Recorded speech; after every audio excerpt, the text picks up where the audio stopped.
As Labour's Shadow Chancellor, John has been heading up the whole development of our economic policy and programme, and really taking us on tour across the country, delivering an economics agenda and programme. As part of that work, he's been touring therefore the UK, holding lectures and seminars involving a whole range of people in conversations. But since becoming Shadow Chancellor, John has led very clearly Labour's economic strategy. And you'll remember that during 2017, he was responsible for ensuring that we have a fully detailed, costed economic programme detailing the taxation and spending decisions that Labour intend to take to government. It was the most comprehensive costing exercise provided by any political party, despite what the media may say. John, of course, is leading our very clear socialist agenda, ensuring that we return a socialist Labour government with Jeremy Corbyn as our Prime Minister. I give you the next Chancellor of the Exchequer, John McDonnell. Thank you. Thanks. Thanks a lot. Okay. I was expecting a quiet committee meeting, at which I'd brief people on where we're at, and I'll try and do that as effectively as I can. Having listened to that, we've all got a bit of form, haven't we? And as I saw people coming in, it was a bit like my life passing in front of me, to be honest, in terms of the different campaigns and struggles that we've been in. Look, I want to just do as quickly as I can, a survey of Labour's economic approach and thinking at the moment, and then situate it in where we're at in terms of the next developments. The reality, it started 3 years ago with the election of Jeremy Corbyn, and it opened up the possibility of, to be frank, a renaissance in terms of political ideas within the Labour Party and wider society, and the potential of transforming the discussion around political economy. And within the Labour Party, although I chair the Socialist Campaign Group, and we had from the back benches the opportunity to provide some form of alternative, the reality was that, as Peter Mandelson had accurately described, we were placed in what he wanted to see as a sealed tomb, difficult to break out of.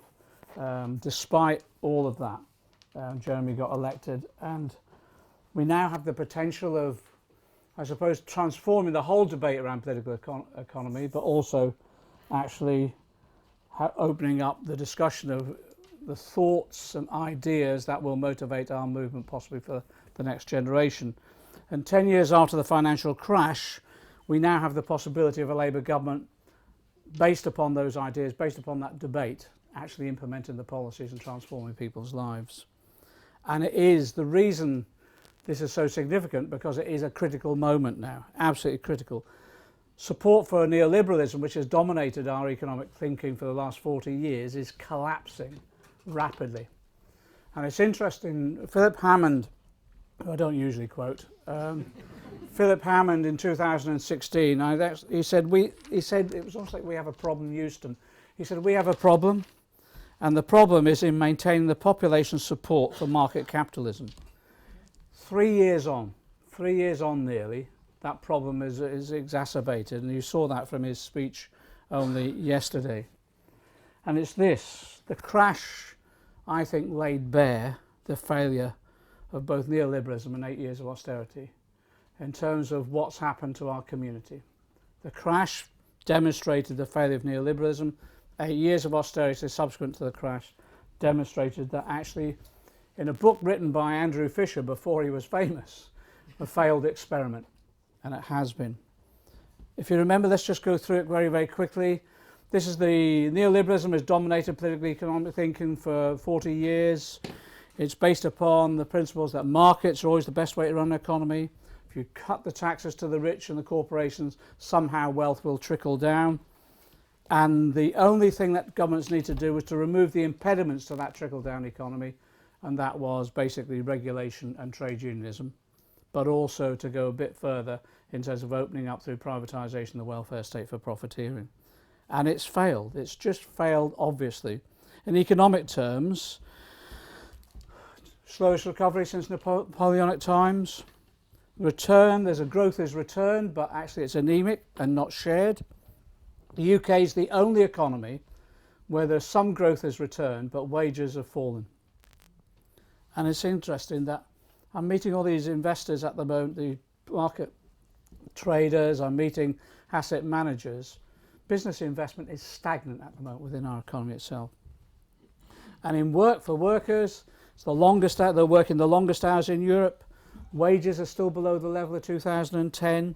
It's insecure work, 0-hour contracts now, 1 million people employed on them. And the quality of life impact, to be frank, has been appalling, both in terms of the ability just to live a normal family life. I always quote my constituency in this, where actually people working at the airport, which is our biggest employer, often husband and wife, they pass in the night.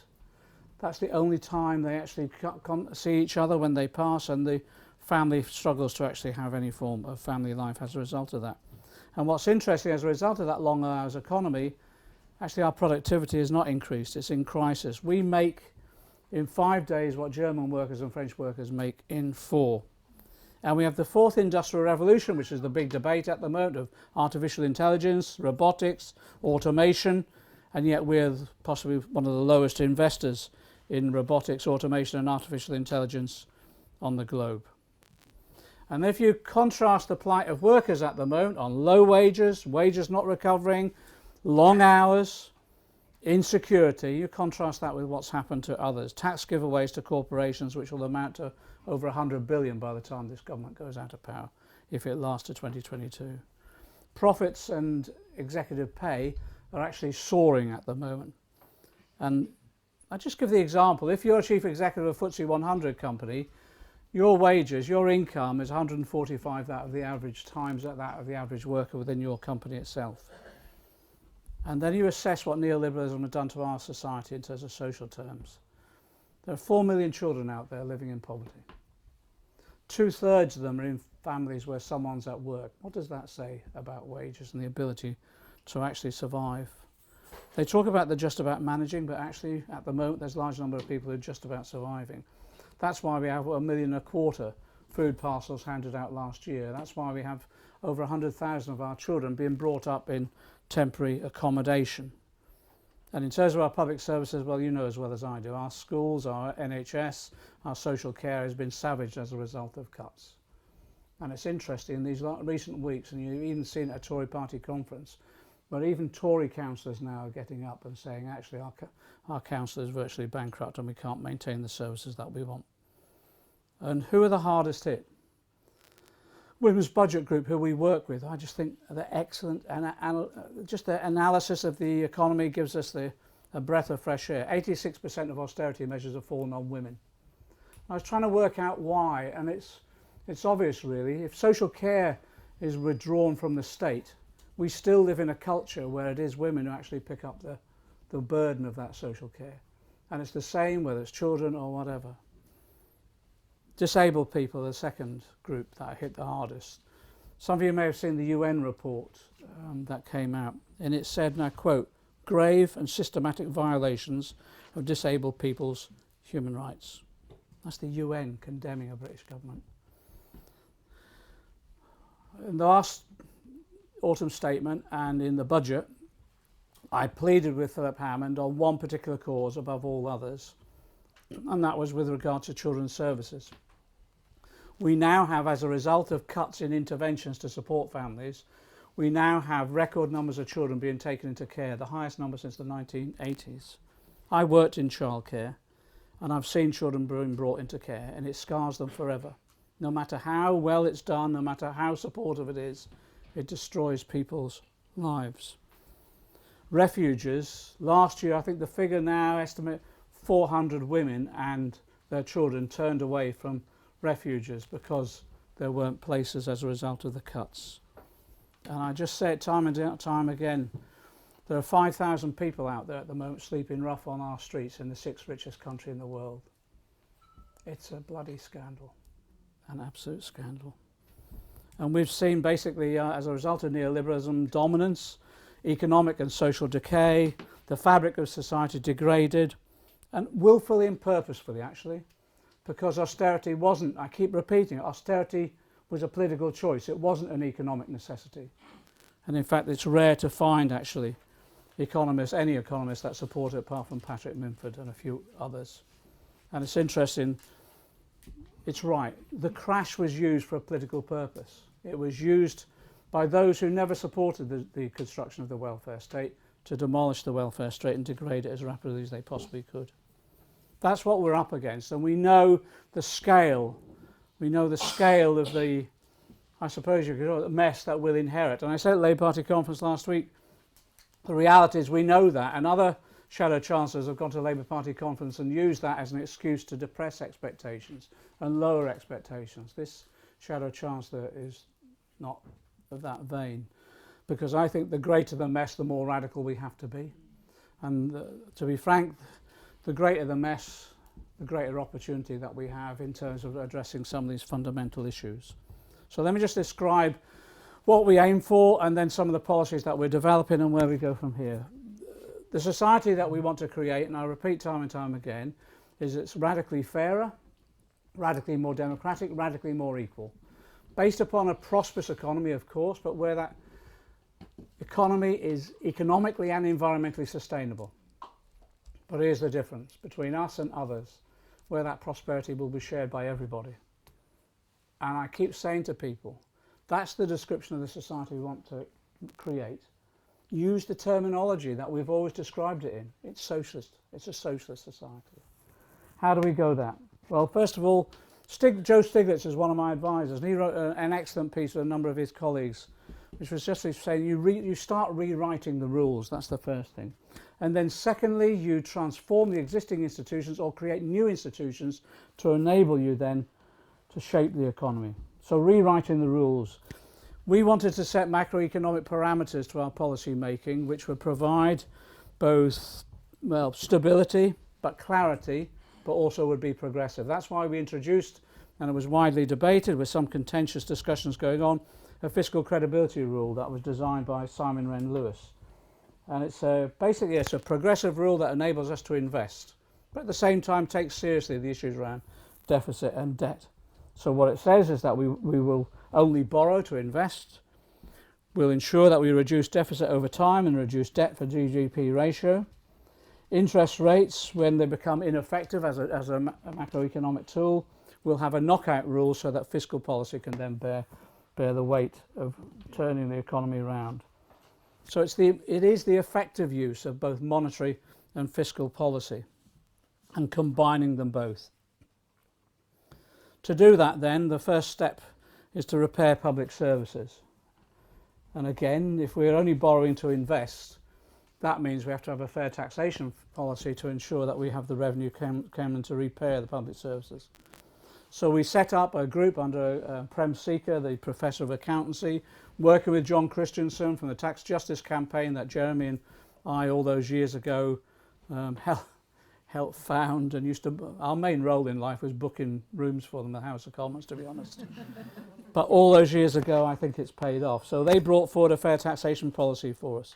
So it means, yes, increasing income tax on the top 5% of earners. Not a lot, but some. It means reversing some of the corporation tax cuts that have taken place. It means also introducing what some of us have campaigned for in this room for years, a Tobin tax, a financial transaction tax.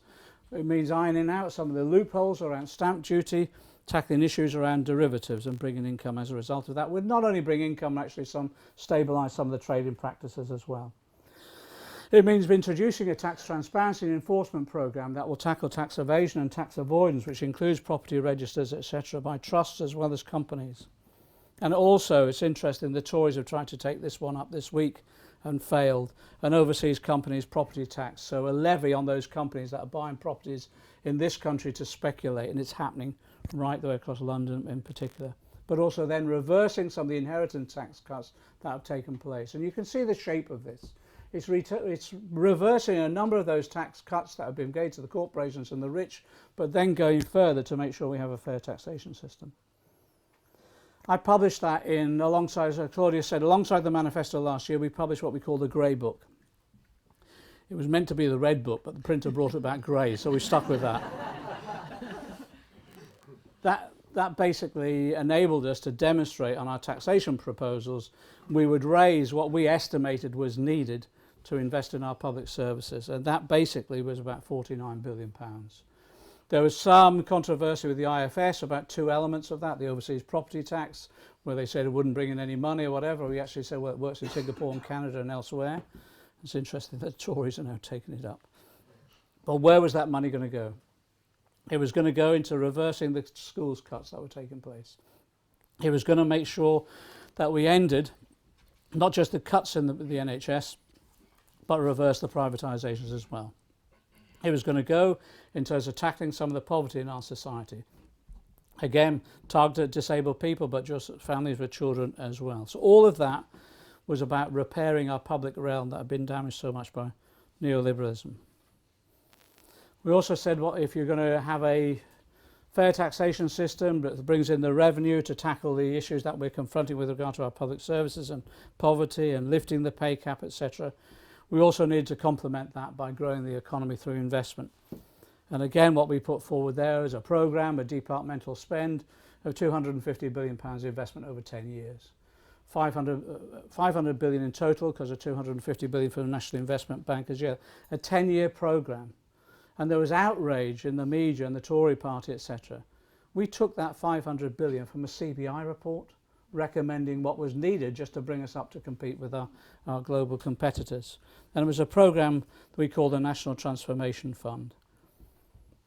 It was meant to look at how we invest in our infrastructure, in road and rail and digital, and yes, the discussions about where we go from here in the fourth industrial revolution, but also greening our economy.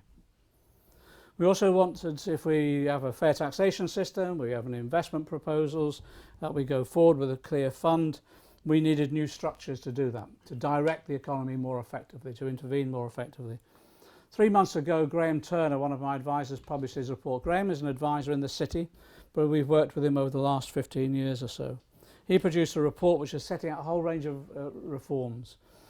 First of all, the setting up a strategic investment board, bringing the Treasury, the Bank of England and BES and business and trade union leaders together to look at how we can use, yes, the macroprudential powers of the Bank of England, but also to use how we harness the investment that's being drawn in through our economy. And what came out of Graham's analysis was interesting, that the productive element in the economy is producing wealth, but that wealth is going into the city and then it's going into property speculation. And what is extraordinary at the moment, agricultural land is going through the roof, yet agricultural production is declining. That says something about the speculative nature of our financial services. We also said with regard to the Bank of England, we'd maintain its independence, but we'd have a discussion about its mandate. And one of the ideas that's come forward about its mandate is ensuring that we have some, in addition to the 2% inflation target, we have a 3% productivity target. They were the sort of central institutional changes we advocated. But then also we looked at what's happened elsewhere. If you look at Germany and other countries across Europe about how investment is garnered and implemented, you look at also what's happened in terms of the European Central Bank as well, and the European Investment Bank. You can see there's state interventions, and it's very much along the lines of Mariana Mazzucato, one of our advisors, about the entrepreneurial state, how you use the state resources to actually generate new products and markets and investment. So we put forward a proposal for a national investment bank with regional development banks across the regions themselves. Again, 10-year programme, £250 billion worth of investment. None of this is rocket science, it's just what's happening elsewhere, and we're falling behind. We also said when we take over the Treasury, we want to reprogram it, we want to rewrite the rules. And we want to rewrite the rules because the priorities were deep within the ethos of the Treasury at the moment. For example, undermining the ability to ensure fair and equitable investment around the country. So the criteria that are in what they call the Green Book, which is the way in which decisions are made, the criteria upon which those decisions are made within the Green Book, at the moment it biases London and the South East. I'll give you an example in terms of transport investment. They will invest where the maximum passenger usage will be generated. Well, that will be London and the South East, but actually passenger usage is generated actually when you build something as well. That's why it's discriminated against the north. And so the figures are astounding. That the northeast, for example, gets less than a quarter investment that London and the southeast does. So again, what we'll do is we'll rewrite in the Green Book. We hope to publish a rewritten Green Book by early in the new year. You'll be able to look at it and we'll have a thorough consultation. It will basically reprogram the Treasury to tackle the regional imbalances, to make sure that our investments are tackling climate change. They're looking at how we address the fourth industrial revolution, and also at the same time how they're equitable in terms of tackling inequality within our society. And with regard to the fourth industrial revolution, I keep touring around these technology fairs. It is staggering what is happening in terms of the development of robotics, automation, artificial intelligence, and it's staggering where they're going. It's largely in China or the US or Europe, and certainly not here. We're miles behind when it comes to investment within our manufacturing base. We're miles behind in terms of research and development. So we've set ourselves our target of going for the OECD 3% of research and development at 3% of GDP. And we want to ensure that when we invest in the future. And it's interesting, in the discussions with the trade unions about displacement of jobs, if you look at where investment has gone in elsewhere, far from displacing jobs, it actually has created work. But it's created higher skilled and higher paid work than the low skilled economy that's been developed by the Tories. So again, we published Becky Long Bailey, who actually is, I never cease to be impressed by the new generation. When our shadow cabinet all resigned, helpfully, what I say helpfully because that forced us into bringing the new generation forward very, very quickly. And actually it's one of the best things that happened to us, because we've now got the talents of people like Becky Long Bailey, Richard Bergen, Kate Osamore, Angie Rainey. You look at them, these are working class kids who actually now have come forward and are doing a spectacular job and have an eye for just strategy but also detail as well. So Becky Long Bailey's brought forward the industrial strategy. She's identified the two key missions that we want, which is about tackling the environment and secondly innovation. And on tackling the environment, the challenge now is a zero carbon economy, and that, as Jeremy announced at the Labour Party conference, that's bringing forward a Green New Deal, 400,000 jobs based on insulation, wind power and wave power. I was up in Liverpool. Stevie Rotherham, the mayor there, now wants a barrage across the Mersey to generate electricity but also set up their own grid, and it's buzzing. All this will be great in growing the economy, but the prosperity that we create has to be shared fairly. So that brings us back really to wages. We have to tackle the issue about low pay. We have to do it in a way which will be sustainable as well. And I can't thank enough John Hendy is here, but John Hendy, Keith Ewing and Caroline Jones, Institute of Employment Rights, who we've been supporting over the years, and sometimes it's almost been like shouting through letterboxes and peeping through keyholes, and now actually in the boardroom developing our policies for us. They published a manifesto before the last general election, which we virtually adopted wholesale. And what that said, and they're now working on the detailed implementation. I can't thank you enough, John. Setting up a Department of Employment, yeah, deserves a round of applause. Yeah.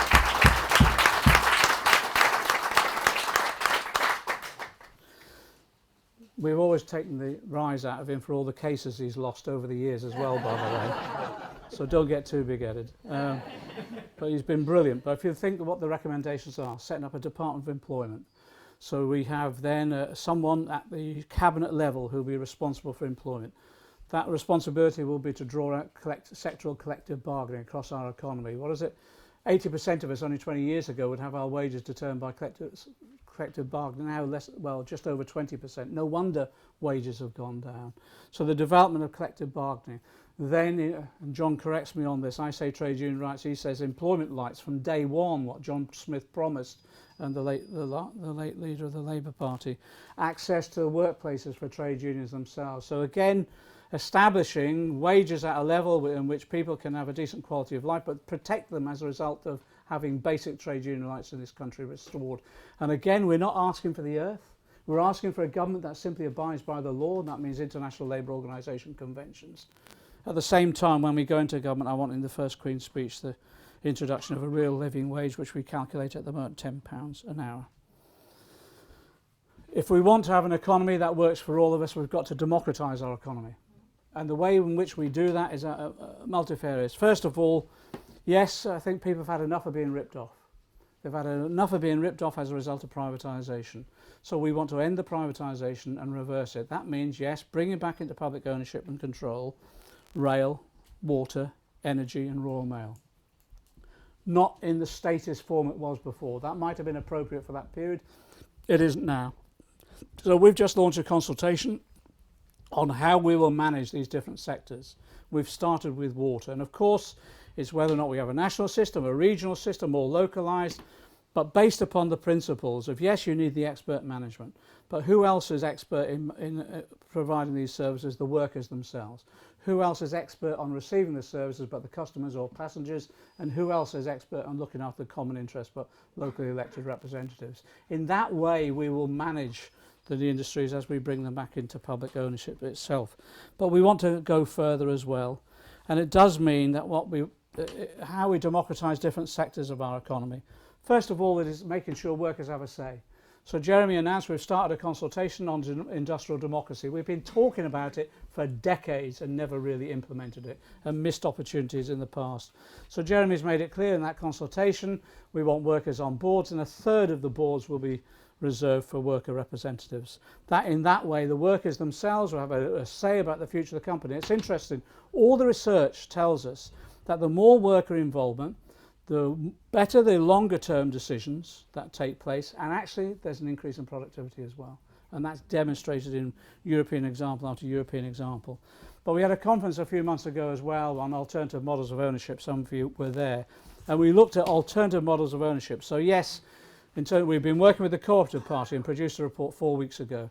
We've said in our manifesto that we'd increase the cooperative sector by another 20% or whatever. I think it's a timid objective. If you look at what the Co-op Party have come back with, is working with New Economics Foundation, detailed report on how to implement that. So we've set up a working party. They're now going to be touring around the country. These are people who operate in cooperatives at the moment, people who have been studying them, and economists as well, consulting people on the role of cooperatives within their local community, etc. And I think on that basis we'll be able to extend cooperation across our economy on much greater scale. Secondly, we said in the manifesto, and we're developing the ideas and details now, that when a company is sold on, workers should have the first right to buy. In that way we believe that we can extend public ownership as well. Last week, to the least controversy possible, I introduced the idea of inclusive ownership funds, and this is where we're requiring companies, larger companies above 250 workers, to over a 10-year period, so 1% allocation of shares a year to their workers, so by after a 10-year period they'll own 10% of the company. But they won't own it individually, they'll own it collectively, and it will be managed collectively. And from that collective fund, not only will they have shareholder rights in having a say over the direction of the company, they'll also gain an income. And after a 5-year period, the average is about £500. But it's also, we wanted to recognise that when an entrepreneur creates a company and develops a product and takes it to market, it is also based upon the social investment that goes through in the infrastructure, in the skills and training and the education. So therefore there should be some social dividends. And so what we're saying is, for those inclusive funds, when they go above a certain level, we've said £500 at the moment for consultation, above that income will go to the state to fund the schools, the health service and training, etc. And we'll call it a social dividend. As you can guess, it was they were dancing in the CPI in that one. But actually we've said to them, come and talk to us. Actually come and talk to us, because on all of these things it is evidential that the more employee involvement, the more employee ownership, the greater the, as I say, the long-term decision making of the companies, and also the greater the productivity. And what's bedeviled our economy at the moment is short-termism, short-term profiteering and lack of investment in the long term. And again, actually I also close minds about reforms that need to take place. So again, I think we will have a constructive discussion about how we go forward to achieve those objectives. Let me just say this finally as well. Socialism in one country won't work. We tried it and we recognise that. So a lot of our work now has been quietly talking about the international role we can play along with our partners and the global issues that that need to be confronted. On trade policy, we've really talked extensively to global partners. Kate Osmore's done a fantastic job, Barry Gardner as well. And we've set out the principles of our trade policy for the future, and that trade policy will be around, yes, prioritising mutual beneficial effects for any trade. It will prioritise the protection of environmental and employment rights, and also making sure that standards are adhered to, that we have a beneficial reciprocal relationship with whoever we trade with. Last week I announced we're opening up a new global debate as well. In the spring we're organising a conference. Gordon Brown made a statement about the precarious nature of the global economic situation at the moment, both in terms of trade wars, the issues around climate change, and also the issues around tax avoidance and tax evasion on an aggressive industrial scale. We need to almost have a new Bretton Woods where we bring together the global powers to discuss now what are the agreements for the future. Now that might be almost impossible while Trump's the president of the US, but we've got to start that debate out, opening up. So Joe Stiglitz has agreed that next spring he'll lead that discussion. And we want to organise an event which is like a social forum event. So we have representatives, political representatives, economic partners as well as civil society representatives in that discussion from across the world. We just piously and actually with a bit of humility want to see whether or not we can start that debate off, and we feel that actually now is the time.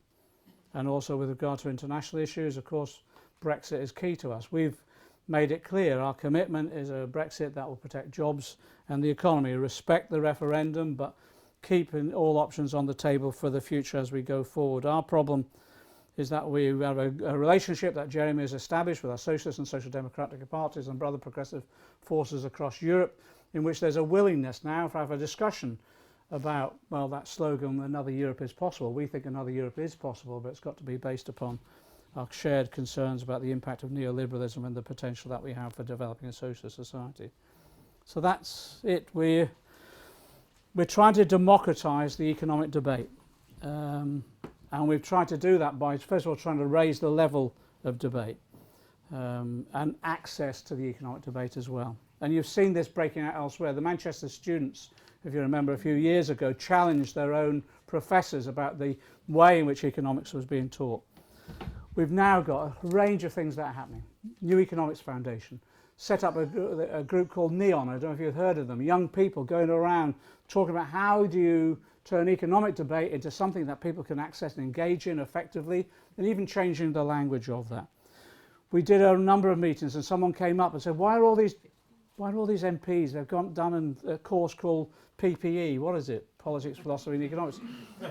In Tower Hamlets, they said, well, we won't do that. We'll do people's politics and economics. And they set up a range of courses, again, drawing people in there, were packed out. We've had the World Transform. The World Transform now don't want just to be a fringe meeting at a Labour Party conference.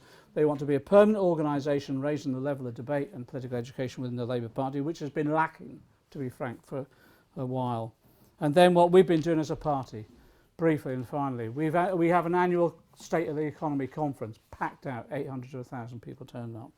We've been doing individual policy seminars like the Alternative Models of Ownership conference, and we did a seminar specifically on the financial transaction tax developed by Avinash Prasad, again the expert in the field. It goes on.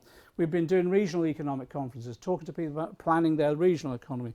And now every other Saturday, and it's completely knackering, we're doing town meetings where we turn up in individual constituencies, say, this is the statistics about your economy. You tell us what it's like. These are the policies we're advocating. This is the menu. Are they suitable for here? If not, what is suitable? On a Saturday, between 10 and 3, we're getting 150 to 200 people to talk about their local economy. And it's local party members, trade unions, local businesses, local community reps, etc. When we leave those meetings, we're leaving behind a community organiser to say, right, now's the time for you to start developing your own community economic prospectus or manifesto, so that when we come into government, we hit the deck running. But we want to now enter a wider debate. We should have done it last year. We didn't have the resources. We denied the resources that we've got now. We want a wider debate about economy for whom. So we're looking now at discussions and seminars and conferences for the economy from a perspective of women within our community. The economy from the perspective of disabled people, the two big categories that have been hit hardest by austerity. They're also in terms of what's the economy like for young people, what are their ideas as well, for BAME communities and also for older people. And it's about analysis, discussion and policy development. We're now looking as well, and again we should have done it last year and never had time. We're looking at a project around participatory budgeting, as happened elsewhere in the world, sometimes successfully, sometimes not, but we want to try and pilot a few examples here about communities come together and determine their own budgets and then feed that into the national debate. That's where we're at in the development of policy, and it's, I suppose, it's been like being in a dark tunnel for a long period of time, and people are staggering into the light. And actually the role of the Labour Party and all of us really is just to help each other as our eyes become accustomed to the light again. And what's been happening is there's been a constraint on hope and optimism, and what Jeremy Corbyn has brought, and I think what the last 3 years has brought not just people's hope, but a confidence and optimism that these policies, these ideas can now transform the world. And that's what we'll do. What came out, as Claudia said, at the Labour Party conference last week is actually a united determination that we're going into government. And we're going into government and we're going to hit the deck running. And we're going to transform our economy and as a result of that transform our society. We believe it's all about, look, life is short. Life is relatively short, and I speak as a 67-year-old. Life is relatively short. Our whole ambition is about making sure people have full and rich and fulfilling lives. And one way of doing that is making sure we give them the security and we give them the opportunities and we give them, well, I suppose, the expectation of something better. Finally, I mentioned my age. My generation, the welfare state generation, we thought life in society would be linear. There would be progress, linear progress, that every generation would hand on something better to the next. That came to a crushing halt in the 1980s, and they've put things in reverse. Life expectancy is declining in this country. The life of young people is arduous now on a scale maybe we haven't seen for a while, not being able to get a decent roof over their heads, well qualified, done everything asked of them, but the jobs aren't available to match their qualifications, and actually faced with the threat of climate change, which could completely globally wipe us out. Our determination is to get back to that linear progress route, and I think a Labour government could do that, but it can do it only on the basis of, for one reason, we're now a mass movement again. We're now a mass party again, people bubbling with ideas, but also bubbling with campaigning ideas, initiatives, winning the argument in the pubs, the clubs, at the school gates, in the school units, in the schools, and also in the colleges themselves. This is one of the most exciting periods for the socialist movement that we've had in this country since the Second World War. Solidarity.